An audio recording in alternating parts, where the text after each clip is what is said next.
So let me switch you over to the website and let's start. So obviously, thank you very much for choosing UK Versity. Obviously, we call ourselves the home of online learning. We were never affected by COVID. Universities were scrambling, with the online sessions and things like that. But we were just running smoothly as if nothing had happened as far as, COVID is concerned. Now, there are a couple of things that I'm going to take you through in this particular induction session. They would include obviously giving you some overview of the course. We'll look at some systems. We'll look at discussing about assessment and feedback process. And then if you have questions, feel free to ask me anytime during the course of our discussion. Now, the reason I start with the website is because it's a great place to bookmark this particular website for a couple of weeks by dragging the lock onto your bookmark bar, because at a click of a button, you'll be able to access every sort of information that you need from the website itself. At least it'll become a starting point. Now, if I expand this slightly to make it bigger, to make it clearer at your end, you can send us a WhatsApp message. We normally, kind of come back to you pretty much instantly on a WhatsApp, simply because it's become a norm, and, it is easier for us to sometimes not write an email or give a phone call and just straight away send a message and you can get a response. If you have a general query, this is a monitored mailbox. There are 4, of my colleagues which basically monitor this mailbox, and you will guaranteed get a response in about 2 hours maximum. We are set up like a university, but we are nowhere near in terms of anything which universities do. When you send an email 4 days down the line, 3 days down the line, you get a response from us. It is just going to be 2 hours, whether it's Sunday or Monday, 24/7, and it is a monitored mailbox. Now, the other thing, if you need to reach us, obviously there is a bit that you can do by reaching us here, wherein all our coordinates are given, at the bottom footer, the address, the usual numbers, the college switchboard, and obviously Monday to Friday working hours. And that's where WhatsApp steps in, because, you have the ability to even text us or get hold of us during weekends, because this is a number which is available with a few colleagues and the way we've configured it. Now, the main platform that you're going to be using are 3. One is going to be YouTube. Second is going to be Moodle. So there are shortcuts here that you can click on, and I've just pressed the control button to launch a new tab rather than opening up here. So first thing is Moodle, from where most of the teaching and learning material will come from. So this is the login that you should have got by now. I have changed over your course to strategic marketing. So you should be able to, when you log in, change your password. You should be able to see, your course and the full course on it. Now, this will become the main platform. I'll come to this in a bit of a second. The second other platform that you will probably be looking at will be YouTube. Reason, simply because for the time and duration that you're studying the course with us, we normally broadcast all sessions, and you will be able to see them live here, like your induction recording is going live. Obviously, you are able to see it for now, but at a later stage, a link of this would be sent to you, which you are able to access. And there are over 3,000 lectures that we've opened up in the domain. So if you want to look at something in strategic marketing, there are lots of lectures that we've done, and you'd be able to go in and obviously see some of those lectures, deliveries by different lecturers that we have. And over a point in time, they are refreshed every 12 to 15 weeks. This would be the other channel. The third that you're using right now is Zoom. You don't need a subscription. Whenever we have a meeting, whenever we have a session, you'll be getting an invite from us. There's an email which one of my colleague, Jill, sends over for the sessions that we conduct live. And you'd be able to get these session links. All you have to do is click on them, and that would put you into a meeting or a session, primarily with the lecture or the unit that is being delivered. There is also an app that I would suggest if you want to, this is not mandatory, but there's a way that you can set up Moodle. So wherever you're traveling, as long as you have access to the internet, you should be able to travel and get hold of the course material wherever you are in the world, as long as you have access to the internet. Now, there's an app that you can download, which is called the Moodle app. And this Moodle app can be set up on the phone. It's a free app that you can download. It can be set up on your phone in about 15 to 20 seconds. So there's a short demo of this app, which is given on the home screen of Moodle. Now, it needs 3 things. It needs the URL or the web address of where the Moodle is installed. And that will be the full address, starting with https:// LMS is learnermanagementsystem.ukversity.co.uk. And then you need to put in your username and password. When you have done that, you can save the username and password on your app. And when you've saved it, the app on your phone, if you touch it, it will give you full access to the course material without any compromise. The only thing being, when you install it on a tablet or a phone, the screen size of the real estate is small. So everything gets squeezed, and it is a responsive application. So it will show you things within that small screen as well. Now, the advantage for us is that we are able to send you notifications, just like in a smartphone, there are push notifications available. We can send you alerts, messages, meetings, calendars, which can be shared. And this allows you to be on top of your course as far as when you're studying with us is concerned. Now, you can also see the site calendar. So, for example, if you want to know what sessions are happening and, what are my sessions at some stage that I would be getting into, then at some stage when you look at getting into your course, say, for example, under specialist courses, go into strategic marketing, and then here you are able to see most of your course, the entire course is available. And if you want to see, say, for example, the calendar in terms of the, in terms of these sessions which are happening and what you have, you click on the right-hand side on the top, next to your name, there's a small arrow. You go into your dashboard or your profile. And when you go into your profile, on the profile, you'll see a calendar here. Now, when you click on the calendar, and say, for example, if I go into the calendar itself and you drop down, there is a short version of your course, which will say OTHM level 7, L7, SM. And that would allow you to see what are the sessions which are scheduled for your course for any particular month. So if I update this right now, it'll pull through all the sessions that we do at any given point in time, and that should be available for you to be able to view on the calendar within the global settings of your system as well.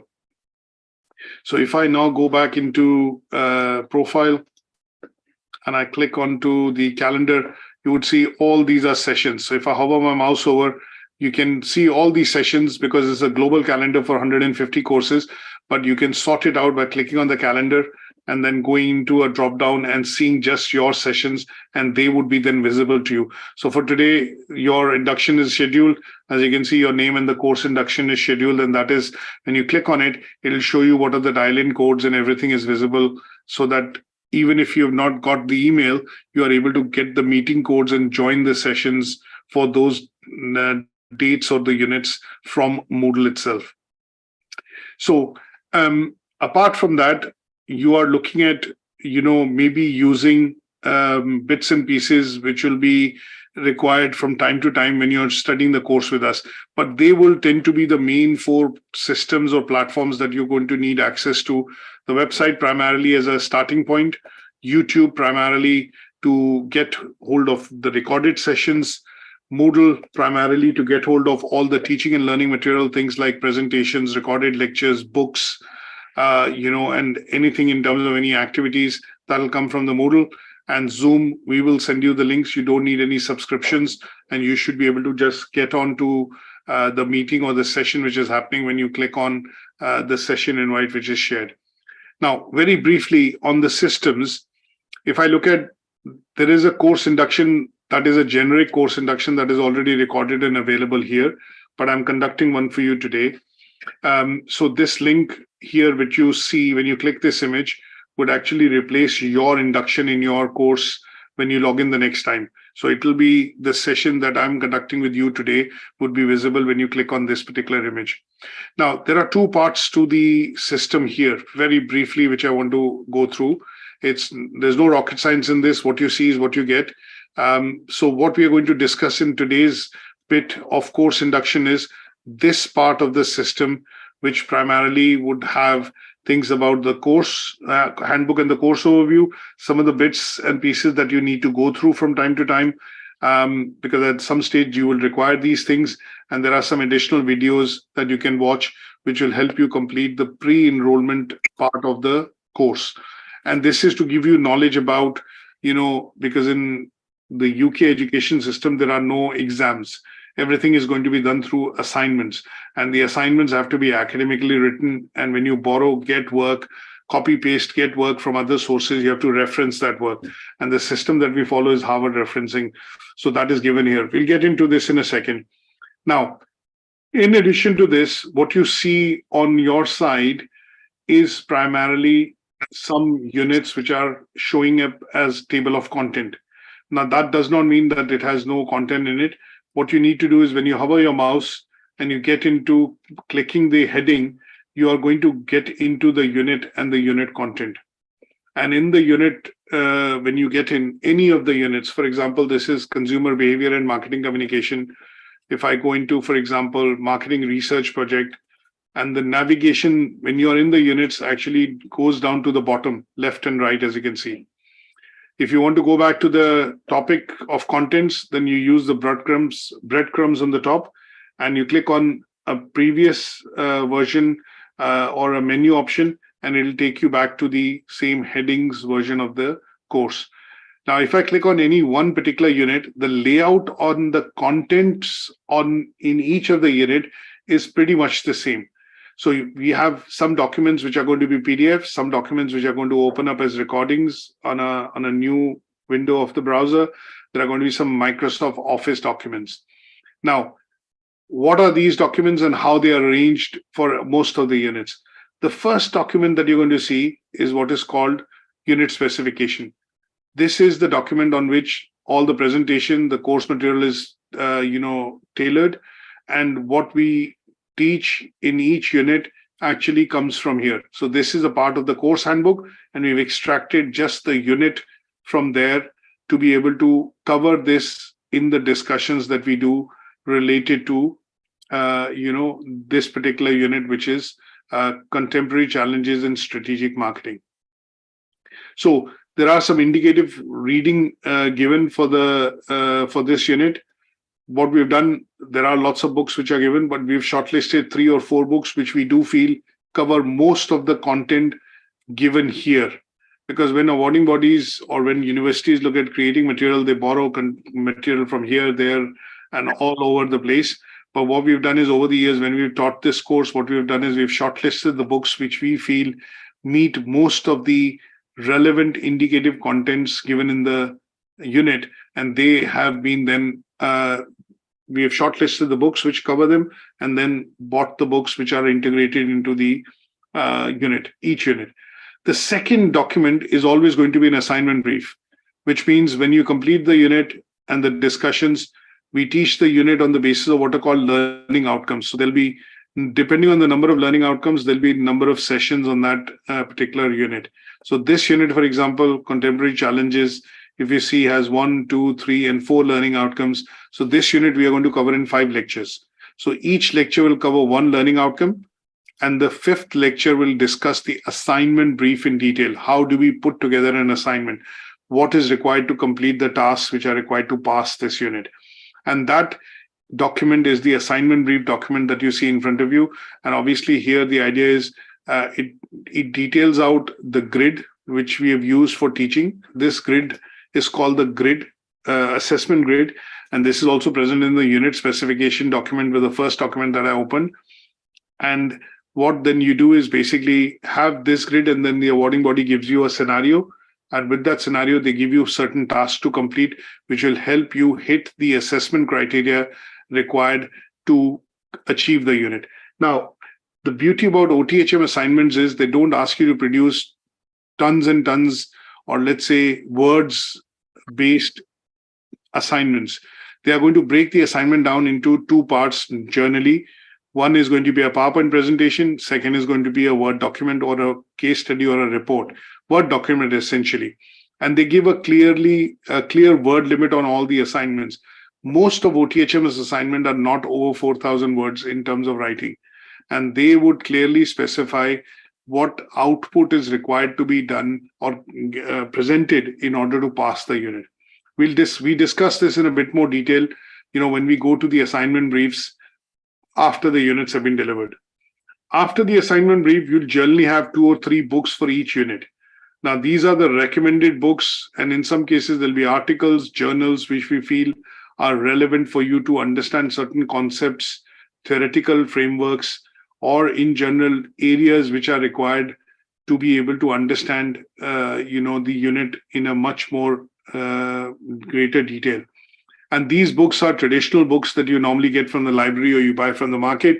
But because we are delivering online, these are electronic versions or ebooks, but they have lots of chapters and they are generally 700-800 pages long. So we will be telling you what chapters to look at, what pages to read, so that you are able to crystallize and obviously get more understanding, pick out examples which are required when you actually study some of the concepts related to the unit presented by us. After that, what you generally would see is, say, for example, recordings, and you would generally see, presentations. Now, our presentations are quite worded. They are not, like when we learn how to make presentations, not more than 5 bullet points, not more than 30 words a slide. No, because most learners, when they're studying with us, they want filtered content, they want summarized content. So the presentations that we've created are from the books, and these presentations are very detailed. So 90% of the knowledge required to gain the knowledge on that unit will actually come from our presentations. These presentations will essentially have generic topics first, which are required to be covered in the learning outcome to get you an understanding of what is being discussed first. And then at some stage after this has been done, we'll go into individual assessment criteria, slightly kind of a spoon-fed way of delivering. But this is an approach which some of our learners and most of our learners like, because we are actually pinpointing very clearly what is to be covered in task 1.1, what is to be covered in task 1.2, so on and so forth. So that's why the presentations are quite detailed. And when we discuss and when you join some of the lectures, the tutors of the lectures are not actually reading the slides or reading the content on the slide. They are going to be talking to you about the meaning and the way, concepts and models and the theoretical frameworks have to be discussed, so that you have knowledge using practical examples that they talk about to be able to understand the unit and its content. In some cases, if we can't cover, for example, a lot of detail on the presentation, then there are some associated handouts that we normally put in, which would be a good way to put meat on the bones. It's like, I've got a basic skeleton structure, but I need to put a bit more of research for you to be able to read and get a hang of that concept. Though in those cases, you would generally see some sort of handouts being provided, which will allow you to crystallize and obviously get that knowledge from what is being taught. Now, this kind of a structure would follow through primarily on all the presentations and all the slides. So depending on the number of learning outcomes, you're going to see number of presentations, number of recorded lectures. The final lecture will always be an assignment discussion session. And in some cases, for some units, if there is lots of material to cover, there are sometimes handouts, as you can see, which are uploaded, because it is difficult for us to cover everything in the presentation itself. And it is sometimes good to use case studies, articles, and journals to be able to discuss with examples what is being covered in that particular learning outcome. And this layout would pretty much remain the same across all the units. Books are going to be specific for specific units. Articles and journals, if we have, they are going to be specific for specific units, because obviously content in the unit is different, and that is why books have to be different, and the articles and journals in some cases has to be different. So this layout is something which will follow through in all the units, and this is something that you're going to find when you log into Moodle, and this should be available to you as a resource across all the units that we are going to cover in the course. Now, one last thing which I'll mention very quickly for the Moodle is that when we talk about the content of the Moodle, the content of the Moodle sometimes is updated or is being updated. So what tends to happen in that case is sometimes what you would see, if I go in and hide a particular unit because the presentation is being updated, or if there is an update which has come from the awarding body, and what we have to do is update that unit, before you access it, what will happen is you would see this something like this. You would probably not see this unit. So that does not mean that the unit has disappeared from your login or it is not available. It is primarily not available for a couple of days, maybe 2, 3, 4 days, is because it is being updated in the background by the IT department because of changes or updates which have come in from the awarding body. But that does not mean the unit is not available. So you'll essentially not be able to access it for a couple of days, but that should now then reappear once the updates have been applied or changes into slides, presentations, or books or other bits have been done. And then IT would make that unit viewable or visible to you again. Is that okay? Yes, perfect. Okay. So these are the main bits on the system that you need to be aware of as far as learning platform is concerned. So what I've done in the background is I've given you access to the course. You should be able to log in with your email. And if you do forget, say, for example, your password, or you can't remember your password, there's a very simple way to reset it, and it instantly does it in the system. Click on this link next to the login option on the right-hand side top corner. Forget your username and password, and just username or your email address, not both. It is username or your email address. So if I type your username and is unique. So we don't have any other Nisha on the system, although there are 1,100-1,200 learners on it, but there's only one Nisha. So that's why if I click search right now, it'll send you a password reset link. When you click on it, it'll bring you back to the system and ask you to create a password. Now that password generally tends to be, an option which will have some special characters. So I will need to have, say, for example, a 0, a number, a special character, and something like this. So you have to have some numbers uppercase, some letters uppercase, some letters lowercase, at least 1 or 2 numbers, one number at least, one special character, and it has to be 8 characters long. So I've, for example, written Preston at the rate of 23, or say 2023, and that could be a password.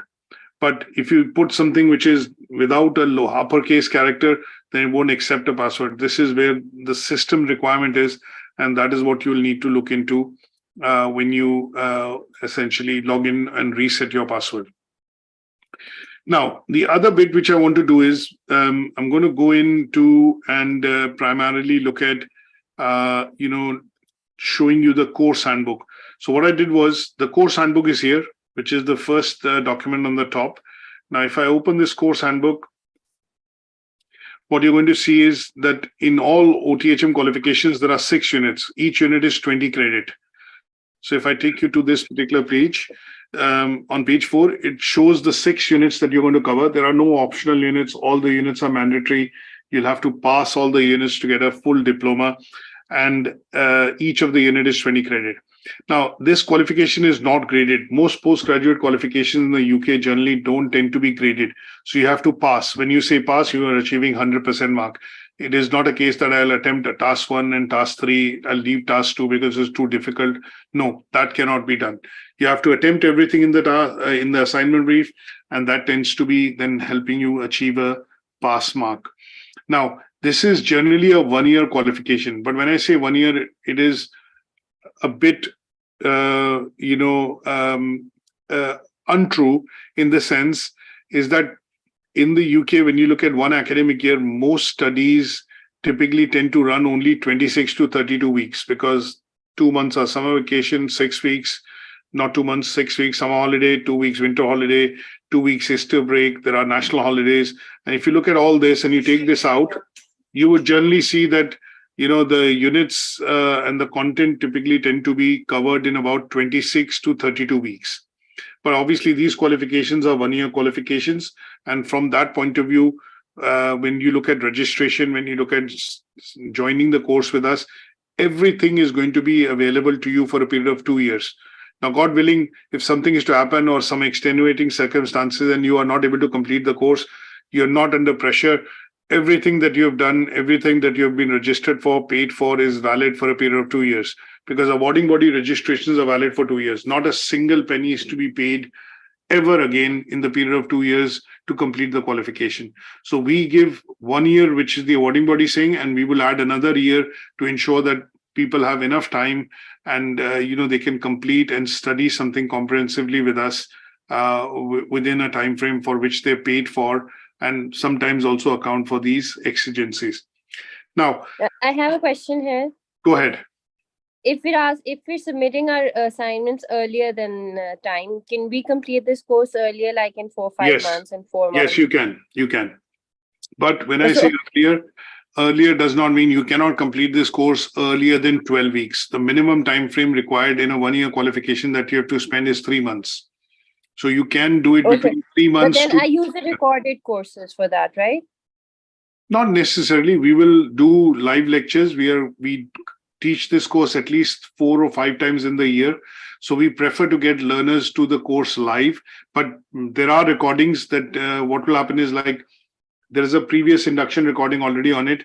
But if I need to replace it, once this finishes, it will automatically replace the recording there. So it becomes updated. So essentially, if you have to self-study and you want to study ahead than what is being scheduled for, you are absolutely free to do that. And then that is why the whole idea of providing recorded lectures and everything that we teach and deliver is recorded, so that if learners want to study multiple units, if they want to study at a faster pace, they are in control of how they would want to do this. And we would not restrict that. Okay, cool. Okay. Now, one other thing in the course handbook, which I want to point out, although I've covered most of the stuff, one is that there is no exam in this qualification, and the assignments you cannot fail, because we will give you feedback on the assignments. And this feedback on the assignments is going to be given to you in a Word document, because sometimes when you submit a Word document or a PowerPoint presentation, we will basically do some annotations on it.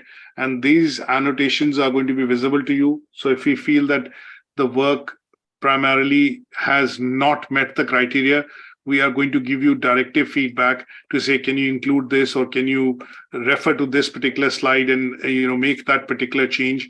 And that should help you then to complete and achieve the work. Now, what I'm also going to do is give you a bit of a quick idea of how we would basically basically mark the assignment, provide you feedback, and how this is then made available to the learner. So in some cases, if I just pull out a particular document, which I want to show, and show you something along with it. So what screen are you using to join the, what is the size of the screen that you have as of now? I have my mobile. All right, you're on a mobile. Okay. So this is going to be a bit challenging, but I'll try my level best. So if I have a 49-inch monitor, so I can open multiple documents at any given stage, up to 6 on the screen, full screen. So you're on a mobile. I'm going to try and ask you to change your mobile to landscape mode. And for a minute, it is on landscape. All right, okay, that's great. For a minute, I'm going to show you a big screen, which is going to show a lot of documents. Yeah. Right. So what I've got on the screen right now, if I just minimize a couple, just very briefly showing this to you. This is only for showing because I want to show you how the feedback process actually works. So if you look at this particular unit as an example, when you submit your assignment to us, assuming this was this assignment somebody has submitted is strategic human resource management. Now what they've done is, in this assignment there are 2 types of evidences required. One is a Word document and one is a PowerPoint presentation. Now, when we get the document from you and the assignment is submitted, what we then do is basically look at going and assessing it as per the assignment brief. So we'll see if task 1 has been asked for as a presentation.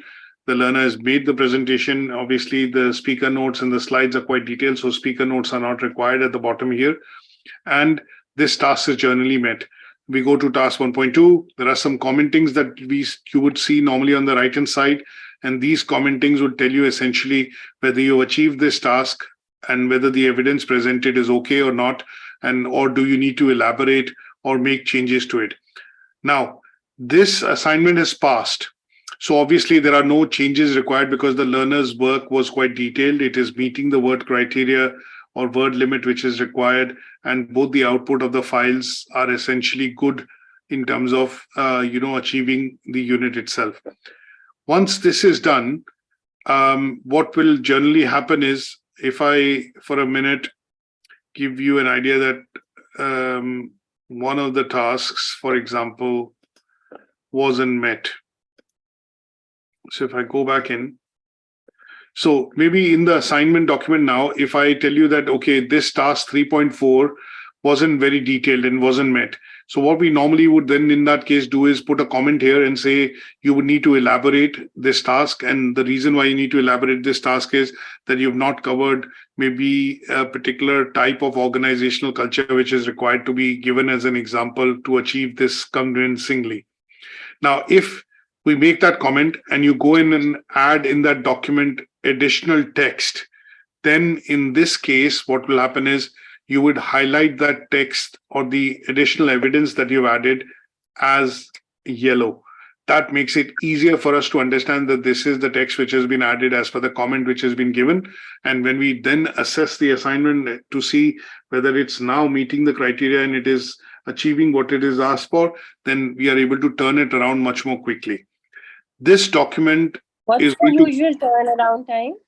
3 to 5 working days. Okay. So when you send something over to us, we'll normally mark it quickly, send it back to you. If we feel that everything is meeting the criteria, then what will happen at some stage would be you would get a assessment sheet which will confirm the decision that you passed this unit. But if it is something which is missing, needs elaboration, or changes are required, then we'll put that in the comment. You'll use the same document that you've received back, add the comments or the requested material into that same assignment, highlight it as yellow, and then send it back. Now, once this has been sent back, what will happen is the assignment is going to be then, the achievement of that assignment is then going to be confirmed. And when we confirm the achievement, what we will do is you'll receive a sheet like this, which will say your name, your number. It'll say what result, which is what you passed. And there'll be some commenting on the right-hand side to say each task has been achieved. And then a final comment towards the bottom, which will be the summative commenting, and it'll be signed off by the respective tutor or the lecturer. This would Is then... there a number of limits of submissions? Sorry, is there? The back and forth process, I mean, is there a limitation to that? No, there is no limitation to that. Technically speaking, there is no limitation to that. But rationally speaking, yes. If I get an assignment sent over and then we put that feedback into you and then you rework and you send it back, and again, we have to send it back to you, what we normally would do at that stage would be do a quick Zoom session with you to discuss the feedback rather than, you figuring out yourself by looking at the comments. The reason I would say that is because of the fact that if you're not able to turn it around and, if it requires more than twice resubmissions, then either the lecturer is not explaining it right to you, or maybe you're missing the point. So what we don't want to be doing is doing that process back and forth a number of times. If we do see that it has gone round in terms of iteration more than once, then the idea is we normally have a discussion with you on the Zoom to give you guidance and to explain what is exactly to be done, so that it is more of, it creates more understanding, and it helps you to turn that around to complete and achieve it rather than, go back and forth. Okay, thank you. Okay. Now, this bit, along with the assignment annotated feedback, then becomes a proof with you, which you keep, so that you also know that at the end of the day, this unit has been signed off and this unit you have achieved. Now, last but not the least, if I put it this way, that when we look at, the final version in terms of the, certification, when we have all the units completed, and when we know that you have essentially then completed all the units, and at some stage, what we then need to do is ensure that you are being certificated, then we will put your work towards towards the awarding body. There's an external examiner which normally would look at the judgments that we have made, and what that external examiner will then do is concur with our judgments, and then certification tends to happen. And this process, which is the certification process, takes anywhere between a week to 2 weeks. The reason I say this is, when you complete your your course with us, at the stage when you have reached 80% completion, the certification visit starts to go into action. So there's a colleague of mine called Amrita, and she would primarily then start putting this visit together with the external examiner, so that you have very little lag time in terms of wait times. Let's put it this way, that after you've completed your course, you're waiting to be able to then get certification for a month, 2 months. No, that won't happen. It is pretty much instant. And what you probably would see at some stage would be that I've submitted my last assignment, and within a week or 10 working days, you will essentially get your diploma. Now, OTHM essentially issues diplomas electronically. Now, what will also happen is, at some stage, when you have, say, for example, completed your qualification, at some stage, you would get an email from OTHM. And let me just open this up to show you. So at some stage, you will get an email from OTHM, and that email from OTHM would give you an access to their portal. And that access to their portal is something that you have for life, because you might decide to do another qualification. And in UK, what is happening right now is that most universities and awarding bodies are investing into what is called verification of qualifications through the electronic route. So there is an initiative in the UK called the Higher Education Digital Database, and most universities and awarding bodies have been asked to sign for it. This is a login that you will get. So if you need to do WES verification, if you need to look at sending a verification request to your employer, you want the copies of your certificate, assuming in the future, this portal and login details would be available to you from OTHM, and that would allow you to log in to be able to retrieve an electronic version of your certification from here. Should you wish to order a print version, you'd be able to order the print version from here by logging into the portal, and that would also be something which OTHM will handle. The reason why they've done this is because over the years, because of certification and digital forgery happening, what they want to do is minimize the circulation of electronic versions of certification. And that is why the UK government started this initiative back in 2016. I think about 94 universities have signed up, and most awarding bodies have also signed up. And this particular higher education digital database allows, this particular process of forgery happening in education to stop. Higher education digital database. So this particular, initiative, which was started by the government, has, been ATHE, has been then signed on with pretty much all organizations. And this has become a single point check for starting a verification of a diploma, degree, postgraduate diploma, master's degree, or a PhD. So this is something which is what OTHM is already invested in. And as an awarding body, they're leading the market by offering this. Now, how would your diploma look like when you achieve your qualifications? I'll show you the full screen again. This is how your diploma would look like. So it is basically a 2-page transcript. The first part essentially shows you the diploma, the name, your qualification, when it was awarded. And the second part tends to be, your transcript, which will essentially mention the units that you've covered in strategic marketing. Obviously, grade is pass. It's not a graded qualification. And then these are electronically verifiable. If you scan using your phone, barcode scanner, and you scan this, it will tell you whether this document is original or not. So this is something which has been done from last year, 1st of February. And should you wish to get a printed version of your diploma, then it can be ordered through the portal when you get the logins, when you're closer to the completion, and obviously when the diploma is awarded. Is that okay? Yes, perfect. Good stuff. Now, any questions on today's discussion so far? No, I think I'm good. Thank you. Okay. So we've covered a bit in terms of change this to strategic marketing. We've covered, you've had registration confirmation, Moodle logins are available. You've seen a bit of our systems. I've done a bit of a I didn't get a confirmation email with the new course. No, you've got a confirmation. I will get that across to you shortly. Wait. Because I just sent you an email and it didn't get through. So I got an email. It says your message wasn't delivered to admin@ukversity.com. .co.uk. So that's the address I've written on the screen. Yeah, so it's admin is short form for admissions at ukversity.co.uk. And what I'll do is I will get this confirmation email to you shortly, just after the session, and that should confirm to you that you are registered on this particular program. Okay. So the registration number and the detailed confirmation email should come to you from me in a couple of seconds.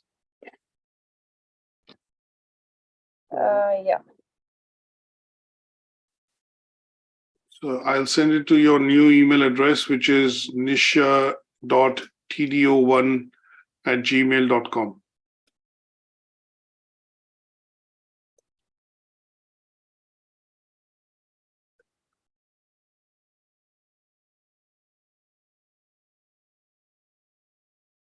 There you go. That should be with you now.